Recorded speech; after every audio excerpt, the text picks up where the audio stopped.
하나님의 말씀 함께 봅니다. 구약성경 욥기 6장 1절부터 30절까지. 욥기 6장 1절부터 30절, 길지만 저와 함께 차근차근 교독하겠습니다. 제가 먼저 1절을 읽겠습니다. 욥이 대답하여 이르되 나의 괴로움을 달아보며 나의 파멸을 절 위에 모두 놓을 수 있다면 바다의 모래보다도 무거울 것이라. 그러므로 나의 말이 경솔하였구나. 전능자의 화살이 내게 박힘에 나의 영이 그 독을 마셨나니 하나님의 두려움이 나를 엄습하여 치는구나. 들나귀가 풀이 있으면 어찌 울겠으며 소가 꼴이 있으면 어찌 울겠느냐. 싱거운 것이 소금 없이 먹히겠느냐. 닭의 알 흰자 위가 맛이 있겠느냐. 내 마음이 이런 것을 만지기도 싫어하나니 꺼리는 음식물 같이 여김이니라. 나의 간구를 누가 들어줄 것이며 나의 소원을 하나님이 허락하시랴. 이는 곧 나를 멸하시기를 기뻐하사 하나님이 그의 손을 들어 나를 끊어 버리실 것이라. 그러할지라도 내가 오히려 위로를 받고 그칠 줄 모르는 고통 가운데에서도 기뻐하는 것은 내가 거룩하신 이의 말씀을 거역하지 아니하였음이라. 내가 무슨 기력이 있기에 기다리겠느냐. 내 마지막이 어떠하겠기에 그저 참겠느냐. 나의 기력이 어찌 돌의 기력이겠느냐. 나의 살이 어찌 노쇠겠느냐. 나의 도움이 내 속에 없지 아니하냐. 나의 능력이 내게서 쫓겨나지 아니하였느냐. 낙심한 자가 비록 전능자를 경외하기를 저버릴지라도 그의 친구로부터 동정을 받느니라. 내 형제들은 개울과 같이 변덕스럽고 그들은 개울의 물살같이 지나가느나. 얼음이 녹으면 물이 검어지며 눈이 그 속에 감추어질지라도 따뜻하면 마르고 더우면 그 자리에서 아주 없어지나니.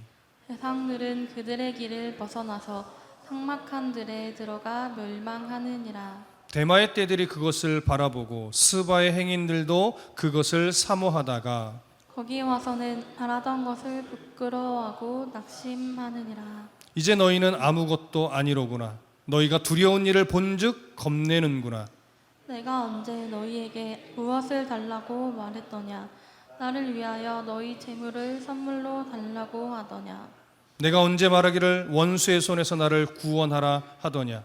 폭군의 손에서 나를 구원하라 하더냐. 내게 가르쳐서 나의 허물된 것을 깨닫게 하라. 내가 잠잠하리라. 옳은 말이 어찌 그리 고통스러운고. 너희의 책망은 무엇을 책망함이냐. 너희가 남의 말을 꾸짖을 생각을 하나 실망한 자의 말은 바람에 날아가느니라. 너희는 고아를 제비 뽑으며 너희 친구를 팔아 넘기는구나. 이제 원하건대 너희는 내게로 얼굴을 돌리라. 내가 너희를 대면하여 결코 거짓말하지 아니하리라. 너희는 돌이켜 행악자가 되지 말라. 아직도 나의 의가 건재하니 돌아오라. 내 혀에 어찌 불의한 것이 있으랴. 내 미각이 어찌 속임을 분간하지 못하랴. 아멘. 할렐루야. 욥은 하루아침에 모든 소유를 잃었습니다. 10명의 자녀들까지도 한날 한시에 죽음을 맞이했습니다. 그러나 욥은 하나님을 바라보며 주신 이도 하나님이시요 거두어가시는 이도 하나님이시라는 고백과 함께 하나님을 원망하지 않았습니다. 두 번째 재앙은 그의 몸이 정말 심각한 피부병에 걸리는 것이었습니다. 그는 하루도 편안하게 쉴 수 있는 날이 없었습니다. 매일 이 백성들이 살아가는 그 진에서 격리되어서 기왓장으로 자기 살을 긁으며 고통 속에 매일매일을 보내야만 했습니다. 그렇게 그는 수개월을 고통 속에서 밤과 낮으로 힘겨움과 싸워야 했습니다. 아무 말도 할 수 없었습니다. 주변의 사람들은 그를 하나님 앞에 저주받은 자라 여기며 조롱의 눈길도 보냈을 겁니다. 그런데 그 수개월이 지난 어느 날쯤 친구들이 그 소식을 듣고 서로 약속하여 욥을 만나고자 찾아왔습니다. 욥을 처음 보게 된 그들은 처참해진 욥의 모습을 보고 옷을 찢으며 티끌을 날리며 함께 슬퍼했습니다. 함께 울어주었습니다. 7일 동안 아무 말도 하지 않고 욥 옆에 그저 앉아 있어 주었지. 욥은 그게 큰 위로가 되었던 것 같습니다. 그래서 그동안 말 못하고 가슴앓이를 하며 도대체 하나님이 나에게 왜 이런 고통을 주셨을까 답답해만 하다가 친구들에게 위로를 받고 용기를 내어서 그 드디어 입을 열어 하나님 앞에 탄식을 쏟아내기 시작했습니다. 우리가 3장에서 욥의 탄식을 살펴봤을 때 욥의 말은 힘겨움에 지쳐 하나님에 대한 답답함을 토로하는 것이었기 때문에 조금은 신앙적이지 않은 말도 섞여 있고 때로는 좀 미신적인 표현도 섞여 있지만 그 표현들은 대부분 다 얼마나 욥이 힘겨움 가운데 있었는가를 드러내는 표현일 뿐 그것을 불신앙으로 볼 필요까지는 없다는 것을 우리가 나누었었죠. 그런데 문제는 뭐였냐면 욥을 진심으로 위로하던 친구들이 욥의 탄식을 들으면서 마음이 바뀌었다는 거예요. 그래서 욥을 정죄하게 되죠. 왜냐하면 욥의 탄식을 그의 안타까운 심정의 토로로 보지 않고요, 자신들의 신학적 기준으로 듣고 보다 보니까 욥아, 너 왜 너의 죄를 인정하지 않느냐? 너 지금이라도 늦지 않았으니 죄를 인정하고 하나님 앞에 회개한다면 하나님이 다시금 너를 회복시켜 주실 거야.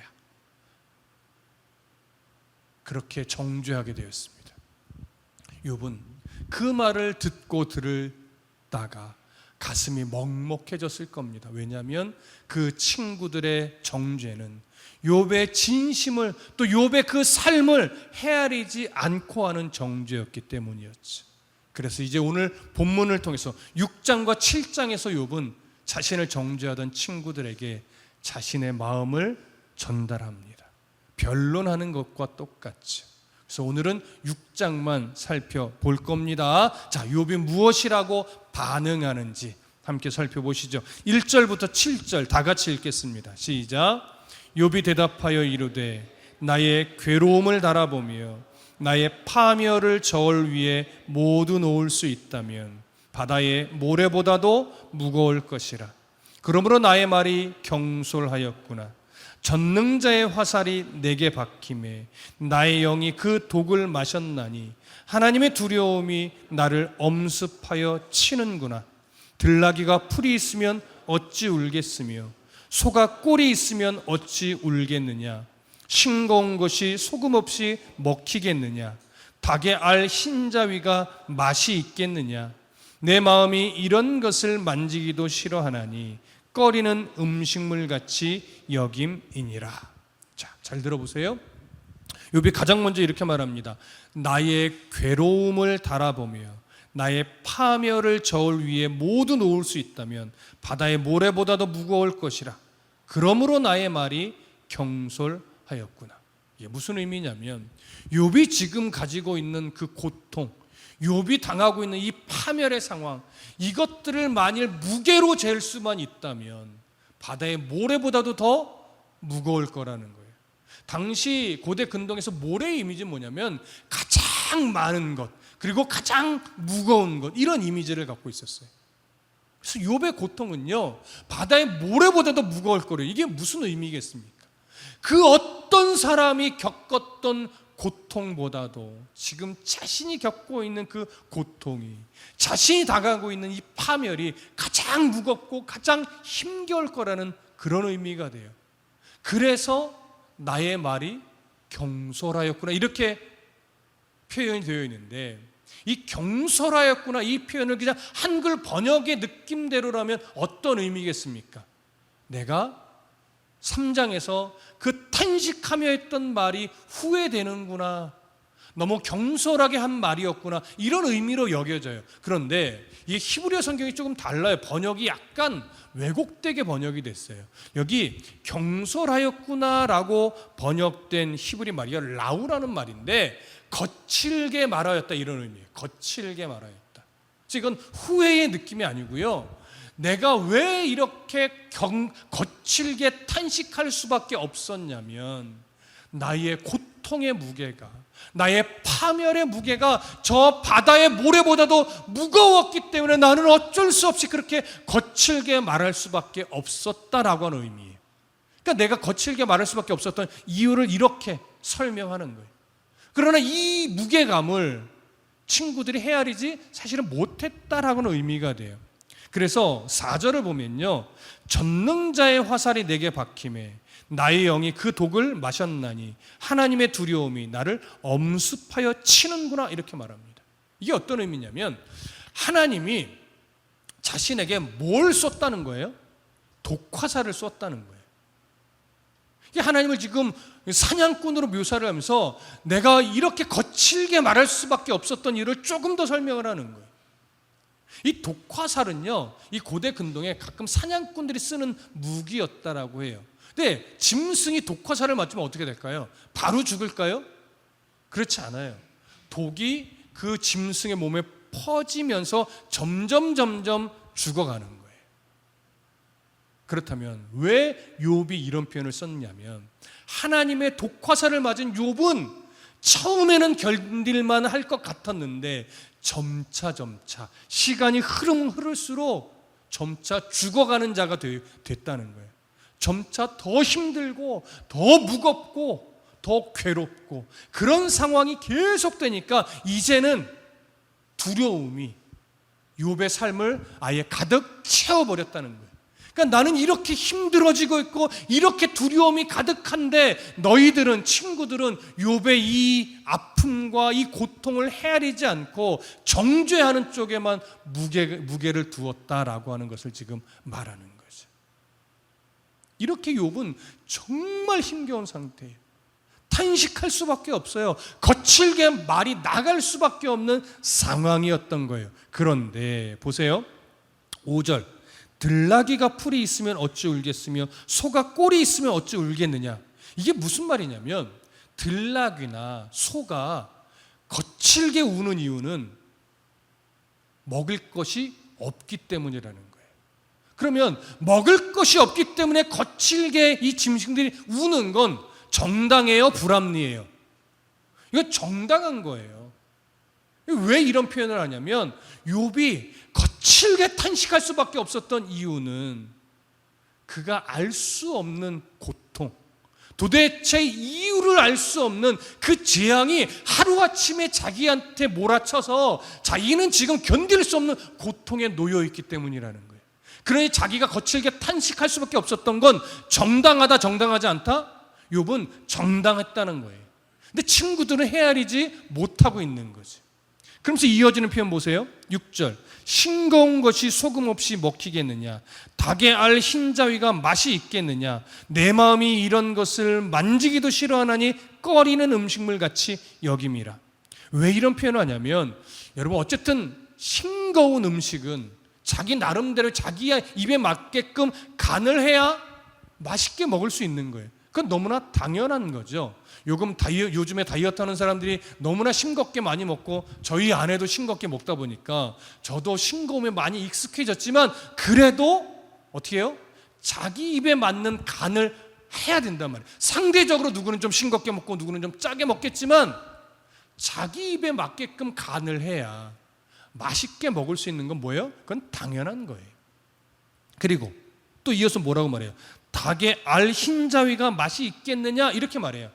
여기 닭의 알 흰자위라고 번역을 했는데요, 이 닭의 알 흰자위는 조금 과한 번역이에요. 히브리어에서는요, 베리트 할라무트라는 단어를 쓰는데 이 단어에는 닭이라는 의미가 없어요.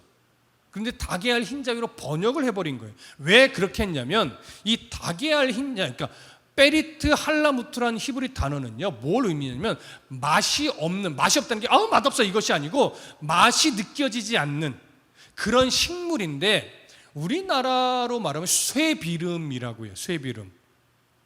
이게 우리나라에도 난다고 하더라고요. 그래서 아까 교사분들하고 예배할 때도 이게 바로 검색해서 찾아지더라고요. 근데 우리나라 쇠비름과 고대 근동의 쇠비름이 뭐 비슷한지 다른지는 모르겠지만, 고대 근동에서 나는 쇠비름이라는 식물은요, 일단 맛이 그냥 없어요. 맛을 느끼지 못하는 그런 식물이고 1년생 풀로서 그 즙을 짜면 이게 진액처럼 돼서 무엇과 성질이 비슷하냐면 닭, 계란, 흰자위와 그 성질과 맛이 비슷하다고 합니다. 그러다 보니까 이제 중세 랍비들이 이걸 닭의 알 흰자위라고 번역을 그때 해버린 거예요. 그러다 보니까 후대 사람들도 그냥 똑같이 닭의 알 흰자위로 계속 번역을 했는데, 요즘 최근에 학자들은 대부분 이것을 닭의 알 흰자위로 번역하지 않고 쇠비름 진액 이렇게 번역을 합니다. 예. 자, 그래서 이 쇠비름 진액, 닭의 알 흰자위와 성질이 비슷하고 맛도 비슷한 이 쇠비름 진액을 맛있게 먹을 수 있는 사람은 없다라고 하는 거예요. 그래서 이런 류의 음식들은 보편적으로 사람들이 꺼리는 음식이라서 맛있게 먹지 않는다라고 하는 거죠. 왜 이런 말을 할까요? 이 친구들이 욥의 상황을 헤아리지 않고 무조건 정죄만 했단 말이죠. 이 정죄는 욥에게 있어서는 맛있게 먹을 수 있는 음식이 아니었다라고 하는 거예요. 그대로 수용하고 인정할 수 없는 지적이었다는 거예요. 왜요? 욥은 정말로 아무리 생각해도 자기가 죄를 진 적이 없거든요. 그런 재앙을 받을 만한 잘못을 저지른 적이 없기 때문에 이런 표현을 하는 거예요. 그럼 욥이 순간 몇 시간 생각해 보니까 죄가 없었던 걸까요? 아니에요, 여러분. 친구들이 찾아오기까지 그 수개월 동안 욥은 입으로는 말하지 못했지만 내가 이런 재앙을 받을 만한 잘못을 했던가 수없이 고민하고 치열하게 생각하고 마치 전투하듯이 그는 생각해 왔어요. 밤으로 낮으로 내가 무슨 잘못을 했을까? 내가 어떤 잘못을 했길래 하나님이 이런 재앙을 준 것일까? 고민하고 생각하고 밤으로 낮으로 아무리 생각해봐도 수개월 동안 생각해봐도 자기에게 이런 재앙을 겪을 만한 잘못이 생각나지 않는 거예요. 그래서 지금 이런 말을 하는 거예요. 들나귀가 우는데도, 소가 우는데도 정당한 이유가 있기 때문에 내가 이렇게 거칠게 탄식하는데도 분명히 정당한 이유가 있는데 친구들은 그 정당한 이유를 살펴보려 하지 않고 오히려 내가 겪는 이 현상만 보고 죄가 있으니 회개해라 이렇게만 말했다는 거예요. 그러니 욥은 그 정죄를 인정할 수 없다라고 지금 표현을 하는 거죠. 그러면서 자신이 거칠게 하나님 앞에 탄식할 수밖에 없었던 그 이유를 조금 더 설명합니다. 8절부터 13절 다 같이 읽겠습니다. 8절부터 13절 시작. 나의 간구를 누가 들어줄 것이며 나의 소원을 하나님이 허락하시랴. 이는 곧 나를 멸하시기를 기뻐하사 하나님이 그의 손을 들어 나를 끊어버리실 것이라. 그러할지라도 내가 오히려 위로를 받고 그칠 줄 모르는 고통 가운데서도 기뻐하는 것은 내가 거룩하신 이의 말씀을 거역하지 아니하였음이라. 내가 무슨 기력이 있기에 기다리겠느냐? 내 마지막이 어떠하였기에 그저 참겠느냐? 나의 기력이 어찌 돌의 기력이겠느냐? 나의 살이 어찌 노쇠겠느냐? 나의 도움이 내 속에 없지 아니하냐? 나의 능력이 내게서 쫓겨나지 아니하였느냐? 욥의 탄식은요, 도저히 이제는 견딜 수 없을 만큼 기력이 쇠하였기 때문에 나올 수밖에 없었던 탄식이었다라고 하는 거예요. 8절에 나의 간구를 누가 들어줄 것이며 나의 소원을 하나님이 허락하시랴. 그 기력이 다 빠져버린 욥은 하나님 앞에 마지막 간구를 합니다. 마지막 소원을 아뢰입니다. 그것을 좀 들어달라는 거예요. 하나님 들어주실 수 있잖아요 라고 말하는 거예요. 그러면 욥의 남은 소원은 뭐였을까요? 이제는 좀 회복시켜 달라는 걸까요? 아니요. 9절에 이렇게 말합니다. 이는 곧 나를 멸하시기를 기뻐하사 하나님이 그의 손을 들어 나를 끊어버리실 것이라. 무슨 의미겠습니까? 하나님께서는 자신 욥을 향해서 멸하시기를 즐거워하는 분이시니, 이 표현은 뭐예요? 사실은 욥의 오해죠. 하나님이 욥을 계속 재앙을 내려서 고통스럽게 하는 것을 하나님이 즐거워하는 분이라는 거예요. 이건 욥의 분명한 오해입니다. 그러나 지금 욥은 그렇게 느끼고 있어요. 하나님이 나를 멸하시기를 즐거워하시는 분이니 이제 나의 생명을 좀 거두어가 주십시오. 내 스스로 내 목숨을 끊을 수는 없으니 하나님이 나를 죽게 좀 만들어 주십시오. 그렇게 하실 수 있지 않습니까? 이렇게 말하는 거예요. 얼마나 지금 상황이 고통스러우며 그는 하나님 앞에 이러한 소원을 아뢰는 거죠. 그러면서 10절 보세요. 그러할지라도, 이 그러할지라도 말하는 것은 뭐냐면 내가 이렇게 소원을 아뢰는 대로 하나님이 나를 죽게 만들어 주신다면, 죽게 해 주실지라도, 이런 말이에요. 그럴지라도 어떻게 해요? 내가 오히려 위로를 받고 하나님이 나를 지금 죽게 하신다면 내가 큰 위로가 될 거래요.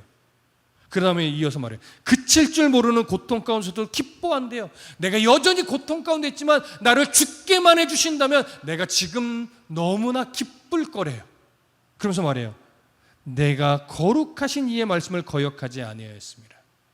무슨 의미냐면 내가 소원한 대로 하나님이 지금 나를 죽게 한다면 내가 위로가 될 것이고 내가 기뻐할 건데, 그렇게 기뻐하는 이유가 뭐냐면 내가 지금 이렇게 죽는다면 나는 하나님 앞에 죄를 범하지 않고 죽는 것과 똑같기 때문에 오히려 내게는 위로가 됩니다. 이런 의미예요. 여기에는 이면에 어떤 의미까지 있는지 아세요?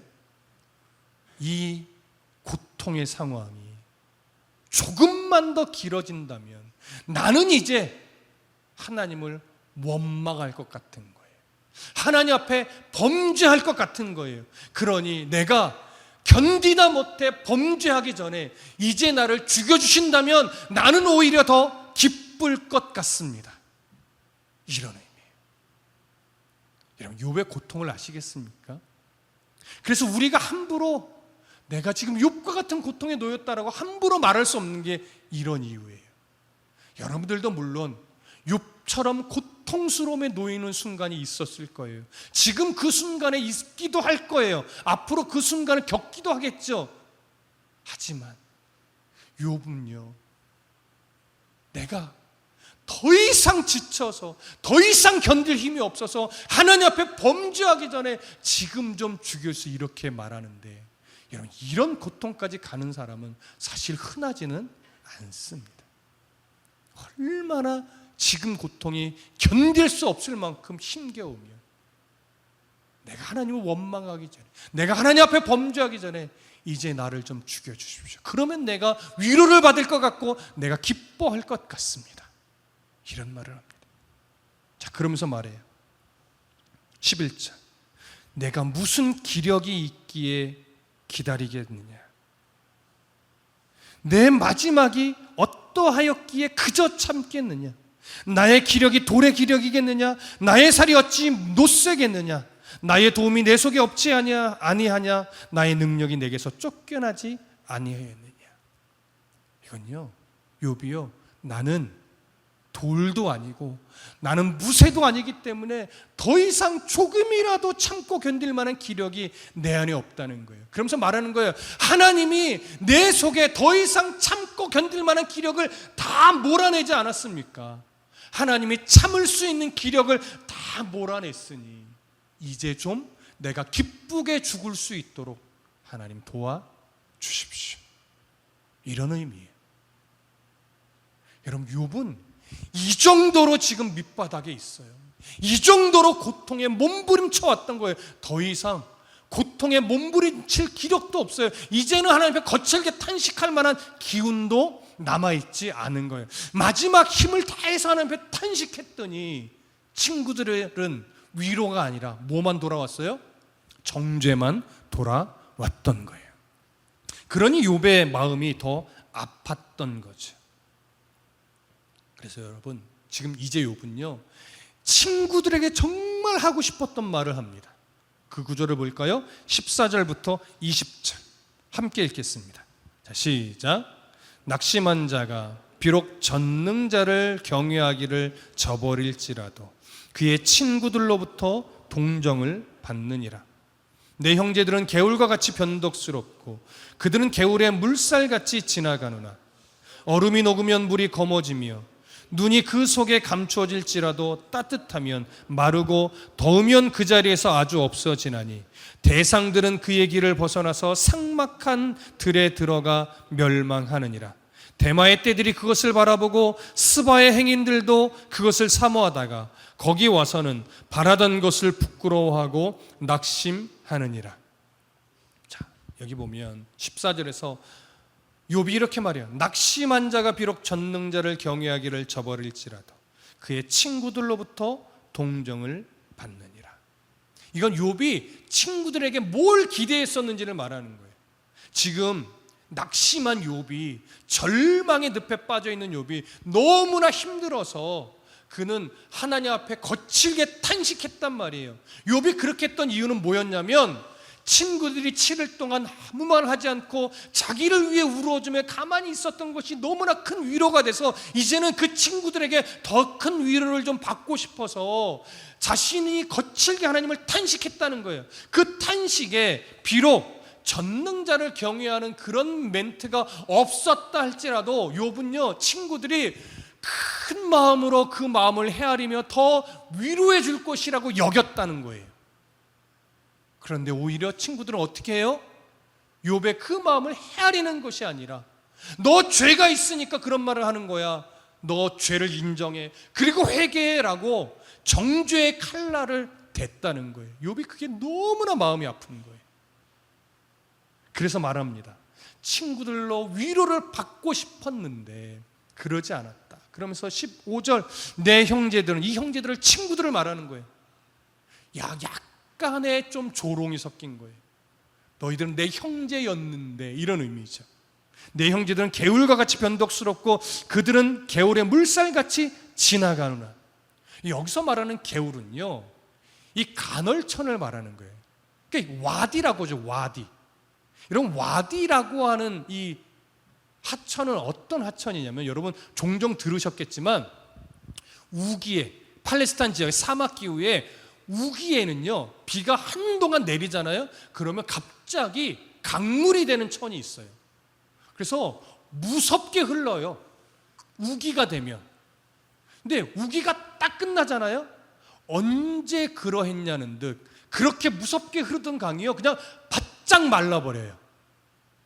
그래서 이 강을, 우기 때 흐르는 강을 보고 야, 농번기 때 이 물을 이용해서 물을 줘야 되겠다 라고 여겼다가는 큰 낭패를 봐요. 왜요? 우기 때는 농번기가 아니에요. 우기가 끝나고 비로소 이제 농번기가 막 시작이 되는데 그때 이 강물의 물을 쓰려면 없어요.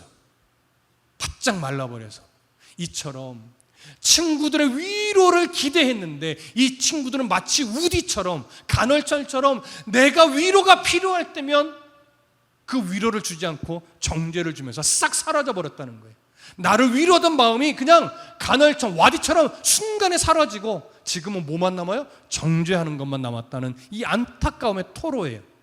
이어서 이렇게 말합니다. 16절 얼음이 녹으면 물이 검어지며 눈이 그 속에서 감추어질지라도 따뜻하면 마르고 더우면 그 자리에서 아주 없어지나니.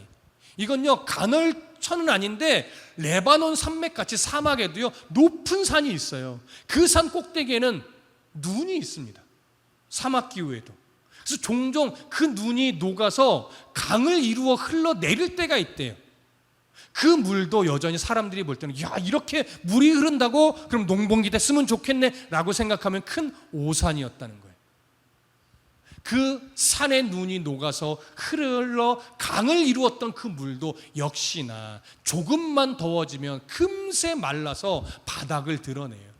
그러니까 그런 물도 농번기 때는 아무 소용이 없었다라고 하는 거예요. 이처럼 친구들의 잠시의 위로는 와디처럼, 산에 눈이 녹아서 흘러내렸던 물처럼 금세 마음을 변덕스럽게 바꿔서 이제는 위로가 아닌 정죄의 칼날만 휘두르고 있음을 욥이 이렇게 표현을 한 겁니다. 그러면서 19절 보세요. 18절부터 보세요.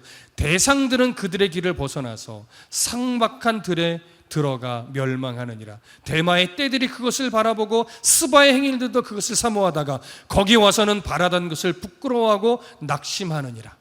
이건 어떤 말이냐면 여기 언급된 대상, 또 대마의 떼들, 그리고 스바의 행인들은 상인들이나 아니면 여행객들을 말하는데, 사막을 통과해서 장사를 하려고 하는 상인들이나 사막을 통과해서 여행을 하려고 하는 여행객들을 말하는 거예요. 이들이 이 사막을 통과할 때면 언제나 가죽부대에 물을 담아서 가요. 근데 종종 계산을 잘못해서 물이 금방 떨어져 버리는 경우가 있어요. 그러면 이들이 사막에서 뭘 찾을까요?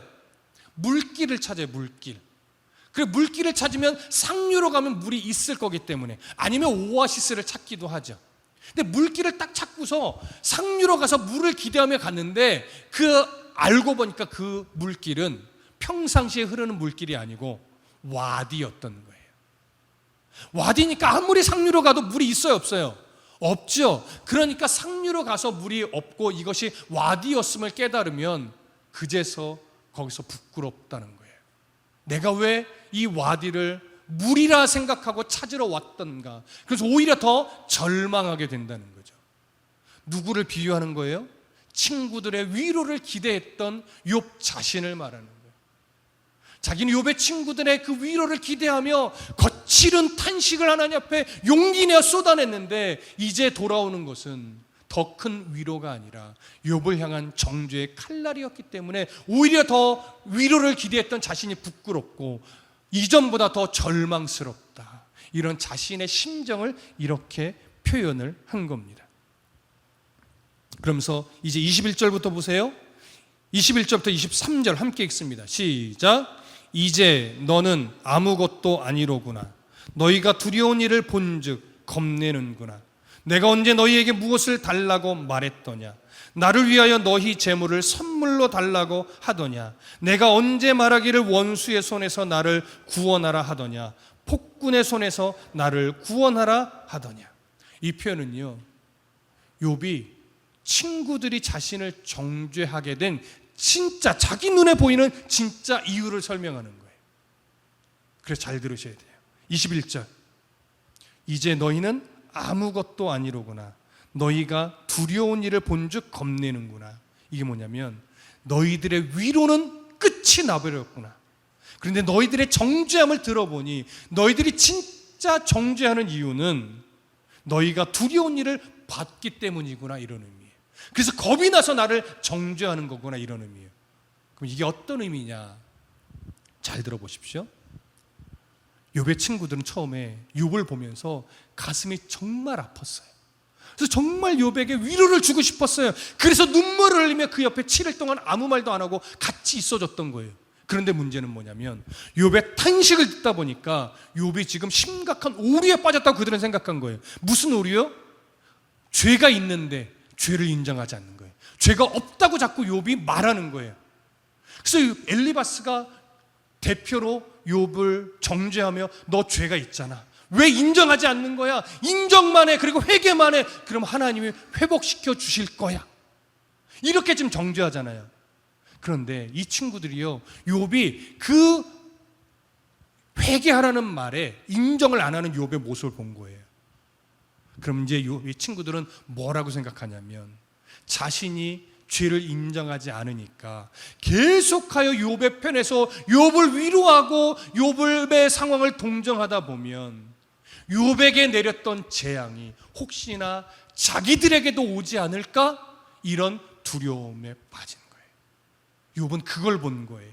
그래서 이들이 나를 계속해서 정죄하는구나, 회개하라고 계속해서 정죄하는구나, 그 불똥이 자기들에게도 튈까 봐 지금 겁을 내는구나. 여러분, 이런 의미의 말이에요. 어떻게 보면 되게 비겁한 모습도 있는 거죠. 그런데 보세요, 여러분. 이 모습에서 우리는 어떤 모습 하나를 발견하냐면, 예수님을 십자가에 못 박았던 종교 지도자들의 마음 상태를 봐요. 유대인들의 마음 상태를 봐요. 여러분, 예수님 당시 종교 지도자들이 예수님을 왜 메시아로 인정하지 않고 십자가에 못 박았을까요? 예수님에게서 정말 메시아의 모습이 느껴지지 않았기 때문일까요? 여러분, 잘 아셔야 돼요. 종교 지도자들이요, 예수님에게서 메시아로서의 모습이 아예 보이지 않았다면요, 무시했을 거예요. 그런데 문제는 뭐냐면, 예수님에게 메시아의 모습이 보이는 거예요. 메시아의 모습이 보이면 인정해야 되잖아요. 근데 이들은 인정할 수가 없었어요. 왜요? 예수님은 끊임없이 종교 지도자들을 정죄했어요. 그들의 기득권을 다 무시했어요. 그러니까 예수님이 메시아가 돼버리면 당시 종교 지도자들은 모든 것을 잃어버릴 것이라고 생각한 거예요. 그러니까 그들의 입장에서는요, 예수님이 메시아가 되면 안 되는 거예요. 근데 문제는 뭐냐면 너무나 많은 사람들이 예수님의 모습에서 메시아의 모습을 본 거예요. 그러니까 그 모습을 지워야 돼요. 백성들의 이해 속에서 예수님에게서 보였던 메시아의 흔적들을 다 지워야 돼요. 그러려면 방법은 하나예요. 뭘까요? 나무에 매다른 것. 구약 성경에 예언되어 있어요. 나무에 달린 자는 하나님께 저주받은 자다. 그러니까 예수님을 나무에 달아 죽여야 백성들의 시선 속에서 메시아 같았는데 라고 하는 이해가 사라지게 되는 거예요. 그래서 무조건 십자가의 못을 박았어야만 했어요. 이렇게 예수님을 메시아 되지 못하게 막았던 것이 이 종교 지도자들인 거예요. 이처럼 결은 살짝 다를지 모르겠으나 이 욥의 친구들은요, 욥의 탄식을 들으면서 우리가 욥을 무조건 위로만 하다가는 하나님이 욥에게 재앙을 내렸던 것처럼 우리들에게도 재앙을 내리면 어떡하지? 이런 두려움에 빠져서 욥을 향해 끊임없이 자신들의 인과응보적 신앙을 고수하면서 너 죄가 있기 때문에 이런 재앙을 받은 거야. 그러니까 빨리 회개해 라고 자기들은 하나님께서 의로운 것처럼 드러내야만 했던 거예요. 여러분 이해되십니까? 그래서 끝까지 이 친구들은 인과응보의 신앙 원리를 철회하지 않습니다. 끝까지. 왜? 그래야 불똥이 안 튈 거라고 여기니까. 그러니까 이들도 하나님에 대해서 심각한 오해를 하고 있는 거죠. 하나님의 기본적인 이해는 뭡니까? 우는 자들에게는 함께 울어주라는 거예요. 가슴이 아픈 자들에게는요, 옳은 말을 해주는 것보다는 함께 가슴 아파해주고, 기뻐하는 자들과는 함께 기뻐해주는 것, 이게 하나님의 기본적으로 갖고 있는 마음이지, 불똥이 튀게 하고 우는 자들과 함께 울어주다가 그들의 재앙을 함께 받을 수 있는 하나님이 이런 식의 하나님이 아닌데, 이 친구들은 하나님에 대해서 잘못된 오해를 가지고 있었던 겁니다. 그래서 욥은 계속 말하는 거예요. 뿐만 아니라 내가 너희들한테 뭘 요구한 적이 있느냐, 뭘 해달라고 한 적이 있느냐, 근데 왜 이렇게 너희들은 나를 정죄하려고 하는 일에 목숨을 거느냐, 이런 안타까움을 지금 욥이 토로하고 있는 겁니다. 이어지는 마지막 구절 볼까요? 24절부터 30절까지 함께 읽습니다. 시작. 내게 가르쳐서 나의 허물된 것을 깨닫게 하라. 내가 잠잠하리라. 옳은 말이 어찌 그리 고통스러운고, 너희의 책망은 무엇을 책망함이냐. 너희가 남의 말을 꾸짖을 생각을 하나 실망한 자의 말은 바람에 날아가느니라. 너희는 고아를 제비 뽑으며 너희 친구를 팔아 넘기는구나. 이제 원하건대 너희는 내게로 얼굴을 돌리라. 내가 너희를 대면하여 결코 거짓말을 아니하리라. 너희는 돌이켜 행악자가 되지 말라. 아직도 나의 의의가 건재하니 돌아오라. 내 혀에 어찌 불의한 것이 있으랴. 내 미각이 어찌 속임을 분간하지 못하랴. 자, 마지막 말을 합니다. 첫 번째 변론이죠. 아직 7장이 남아있지만 24절. 내게 가르쳐서 나의 허물된 것을 깨닫게 하라. 내가 잠잠하리라. 너희들이 그렇게 나의 죄를 지적했는데 내가 무슨 죄를 졌는지 말해봐라. 그러면 내가 잠잠할게. 이런 의미예요. 그 다음에 25절. 옳은 말이 어찌 그리 고통스러운고, 너희의 책망은 무엇을 책망함이냐. 친구들이 했던 말이요, 대원칙으로는 맞다는 걸 욥도 아는 거예요. 사실은 욥도 그런 진리를 인정하고 믿으며 살아왔었다라고 하는 거죠. 그런데 자기가 겪어보니 그 대원칙이 꼭 맞는 것은 아니더라. 그러니 무조건 욥에게도 그 대원칙을 들이밀며 정죄하는 그 말이 자기도 옳은 말인 줄 알았는데 지금은 고통스러운 말로 바뀌었다. 이런 의미가 됩니다. 그리고 나서 25절, 26절. 너희가 남의 말을 꾸짖을 생각을 하나 실망한 자의 말은 바람에 날아가느니라. 너희들이 아예 내가 부정하다고 단정하고 정죄의 칼날을 들이미니 나의 진심이, 나의 탄식에 담겨있는 진심이 너희들의 귀에는 들리지 않는구나. 그냥 지나가 버리는구나. 이런 안타까움의 토로예요. 그러면서 27절, 너희는 고아를 제비 뽑으며 너희 친구를 팔아 넘기는구나.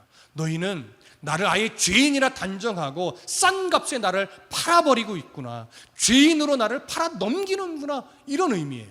그 다음에 28절, 이제 원하건대 너희는 내게로 얼굴을 돌리라. 내가 너희를 대면하여 결코 거짓말하지 아니하리라. 욥이 한 번 더 친구들에게 간절히 요청합니다. 이제 그러니 그 정죄의 마음을 좀 내려놓고 나의 진심을 듣기 위해 너희들 내 앞에 좀 서줘라. 내가 거짓말 없이 진심을 다해 내가 내 상황을 말해줄게. 욥의 안타까운 요청이죠. 그러면서 29절, 너희는 돌이켜 행악자가 되지 말라. 아직도 나의 의가 건재하니 돌아오라. 이 말은요, 친구들아, 끊임없이 나를 정죄한다면 너희들이 행악자가 되는 거야. 왜냐하면 정말 나는 죄가 없거든. 이런 의미예요. 그 다음에 30절, 내 혀에 어찌 불의한 것이 있으랴. 내 미각이 어찌 속임을 분간하지 못하랴. 너희들 아직도 모르냐? 나 아직 뭐가 죄이고 뭐가 죄가 아닌지 아직 분별할 줄 알아. 그러니까 제발 고정관념 버리고 정죄하려는 마음 버리고 내 앞에 진실한 마음으로 좀 서줘라. 내가 내 진심을 다 이야기할게. 너희들 편견 없이 좀 들어주면 안 되겠냐? 이런 욥의 안타까운 그 표현입니다. 여러분, 여기까지의 욥의 이야기 속에서 우리가 중요한 것 하나를 봅니다. 그건 욥의 실수와 욥이 다시 바르게 잡아야 될 것들이에요. 그럼 욥이 했던 가장 중요한 실수는 처음에 무엇이었을까요? 욥이 너무나 힘들다 보니까 욥의 친구들에게 위로를 받았어요. 그러다 보니까 욥의 친구들의 위로를 더 받기 위해 하나님을 기대하던 욥이 이제 친구들의 위로에 기대버렸다는 거예요. 그게 욥이 처음에 했던 아주 중요한 실수였어요. 여러분, 사람의 위로가 잘못되었다는 것은 아닙니다. 사람의 위로를 기대하는 것이 틀렸다는 것 아닙니다. 그러나 여기에서 보여주는 강조점은요, 사람의 위로는 한계가 있다는 것을 알아야 한다는 사실이에요. 아무리 부부 사이여도, 아무리 평생 절친이어도 그 사람의 마음을 100% 헤아릴 수는 없어요.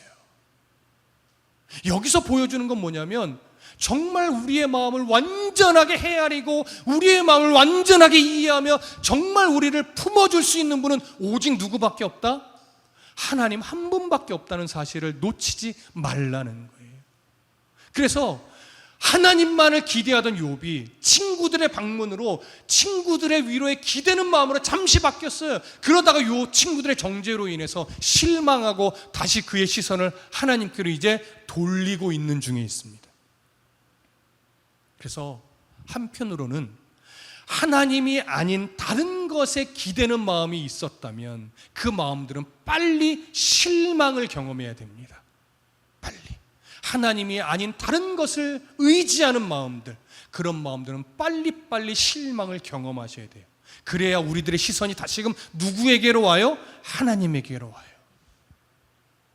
여러분, 사람을 기대하는 마음을 조금 내려놓고 우리의 상황과 형편 속에서 정말로 우리의 마음을 완벽하게 헤아리고 우리의 마음을 끝까지 사랑하며 언제나 변함없이 내 편에 서주시는 분은 하나님 한 분밖에 없음을 꼭 기억하십시오. 그리고 욥에게 있어서 참으로 칭찬받을 만한 것 하나는, 욥은요, 이 실망과 절망의 늪 속에서 계속 허우적대는 그 중에도 끊임없이 자기를 누구 앞에 세워놓고 있을까요? 하나님 앞에 세우고 있어요.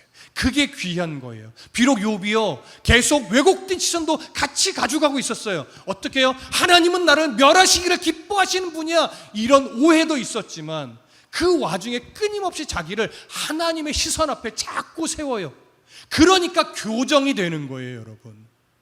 어떤 사람이 교정이 참 안 되냐면, 이런 실망과 이런 고통과 이런 아픔이 있을 때 하나님 없는 곳으로 자꾸 나가는 사람들이 있어요.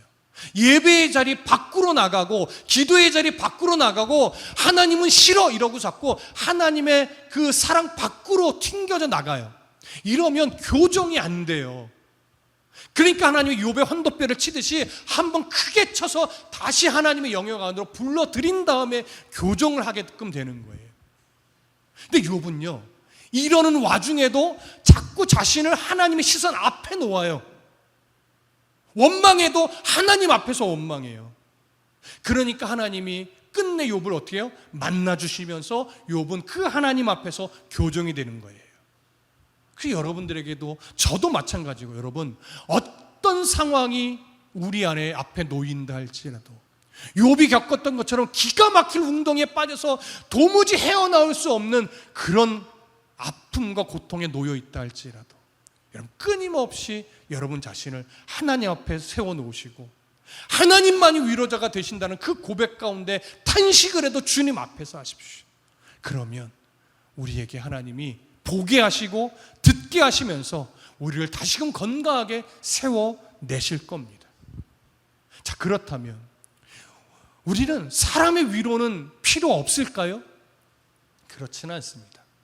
우리는 사람의 위로가 필요한 자들이에요. 그래서 위로하는 자는 바르게 위로를 해야 되고, 사람의 위로를 받는 자들은요, 사람의 위로에만 기대는 것이 아니라 그럼에도 나를 위로할 자는 하나님밖에 없다는 그 고백과 함께 사람의 위로를 받으셔야 돼요.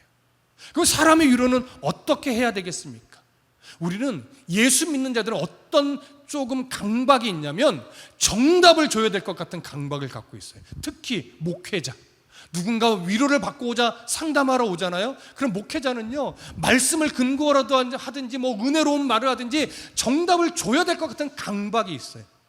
그런데 사람은요, 정답을 줄 수 없어요. 왠지 아십니까? 그 사람의 마음의 그 깊이를 다 헤아리고 싶은데, 헤아리고 싶어도 헤아릴 수 있을 만한 능력이 사람에게는 없기 때문이에요.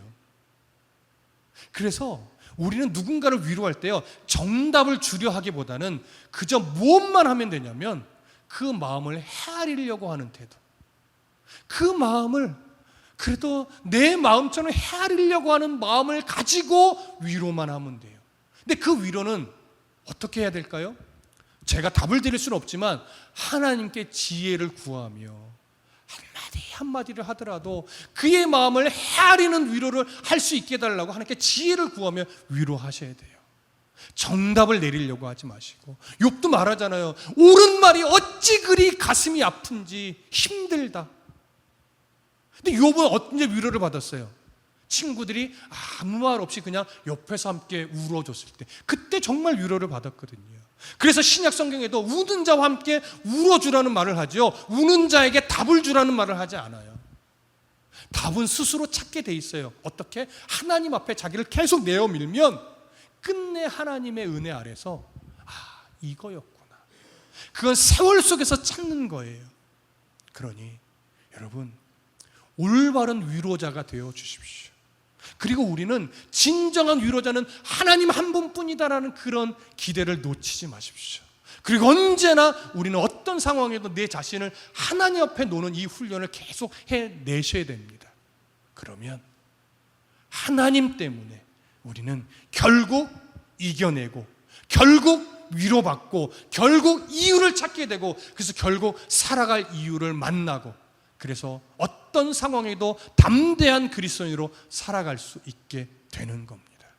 이러한 은혜의 삶이 정말 진정한 위로를 받으며 하나님 앞에서 담대하게 살아나가는 그 힘이 저와 여러분들의 삶에 일어나기를 간절히 소망하고 축복합니다. 기도하겠습니다.